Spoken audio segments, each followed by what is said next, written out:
Good morning.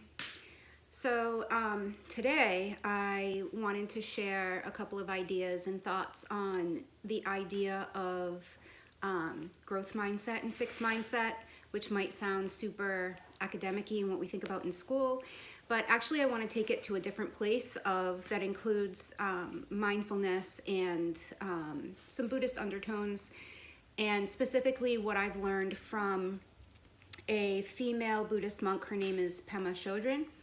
And I wanted to actually start by just reading a small excerpt out of one of her books called When Things Fall Apart, which I have found to be really helpful.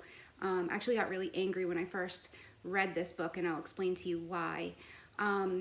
She talks about this idea of impermanence and groundlessness, and that's something that humans tend to be really resistant about, right? Because we don't want to feel groundless. We want to feel safe and we want to feel secure. But those are the very wants and desires that we have that create a fixed mindset. She says, impermanence becomes vivid in the present moment. So do compassion and wonder and courage. And so does fear. In fact, anyone who stands on the edge of the unknown, fully in the present without reference point, experiences groundlessness. That's when our understanding goes deeper, when we find that the present moment is a pretty vulnerable place, and that this can be completely unnerving and completely tender at the same time. What we're talking about is getting to know fear, becoming familiar with fear, looking it right in the eye, not as a way to solve problems, but as a complete undoing of old ways of seeing, hearing, smelling, tasting, and thinking. The truth is that when we really begin to do this, we're going to be continually humbled. There's not going to be much room for the arrogance that holding on to ideals can bring. The arrogance that inevitably does arise is going to be continually shot down by our own courage to step forward a little further. The kinds of discoveries that are made through practice have nothing to do with believing in anything. They have much more to do with having the courage to die continually. That sounds a little bit sad. And when I was first actually reading this book, I didn't want to keep reading the book when I read that part, because I had this sense of cognitive dissonance happening inside me where I was like, no, I wanted to read something that could teach me how to always feel grounded, how to always feel connected and safe and secure. And I learned over time that when we constantly try to control the uncontrollable by looking for some type of security, we're never going to be able to avoid that uncertainty, right? So we're just going to be continually fighting against ourselves.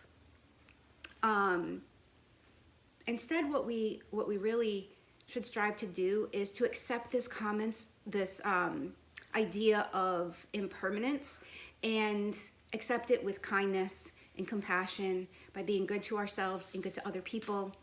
I think that we truly build strength when we can accept and embrace this idea, and because we're embracing the totality of life, right? We can't just embrace the great part and the safe part and the knowing part. We have to embrace the fear. We have to embrace the uncertainty. So I think of this book right now and in these times because this is where we are with the coronavirus, right? We want to know when. We want to know when it's going to stop, when we can go back to our daily lives the way they used to be. And the reality of it is that when we get stuck in that moment, which I've gotten stuck in that moment, we're missing the part of the journey, right?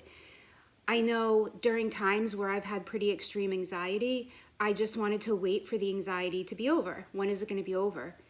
And I think that's when so many times we have to go through these life lessons again and again, because we're missing the point of it's not about when it's over. It's about being in the present moment and riding it out and accepting the good parts and the bad parts. So that's kind of what I wanted to talk about today, because I also feel like when Pema talks, she writes two really good books actually. So this one is called When Things Fall Apart. It's heart advice for difficult times. It's an amazing book, but she also has this other book that I really like, and it's called The Places That Scare You. and it's a guide to fearlessness in difficult times. And that sounds a little bit opposite of what we just talked about, but ironically, the guide to fearlessness is embracing the fear. And when you face the fear, essentially you walk through the fire to the other side and you realize that you're not scared. So what I'd like to do now is just end our little conversation with a couple of deep breaths and kind of shake off any energy that we're holding on to so that we can start our day. And feel free to start a comment thread if you're interested to talk about, if you want to talk more about the book, or you have any ideas or thoughts to add to it, that would be great. Okay, so let's, as we do this, each day I'd like to really focus more on how long we can build up that in-breath and how long we can hold that out-breath, okay? So we're going to breathe in and hope for 6 to 7 seconds on the in. And this time what I'd like you to do is hold that, keep it in for 3 seconds before we begin the exhale, okay? And we're going to begin. Hold, 2, 3, and release.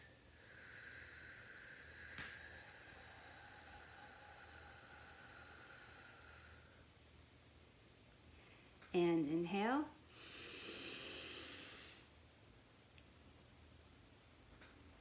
Hold, 2, 3, audible exhale. Feel free to open your mouth nice and wide, let it all out. We're all by ourselves here, okay? Except for me, right? Because you guys are watching me be silly with my out breath. Okay, again. Hold. And audible exhale.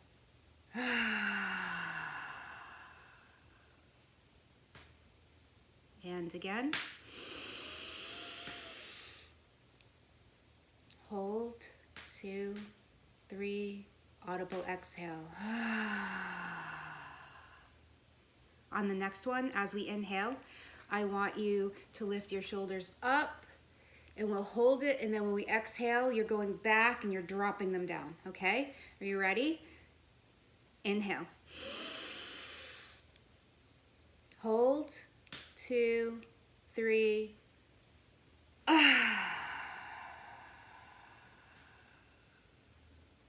Remember to try to restrict in the throat a little bit when you're letting that exhale out. And one more time.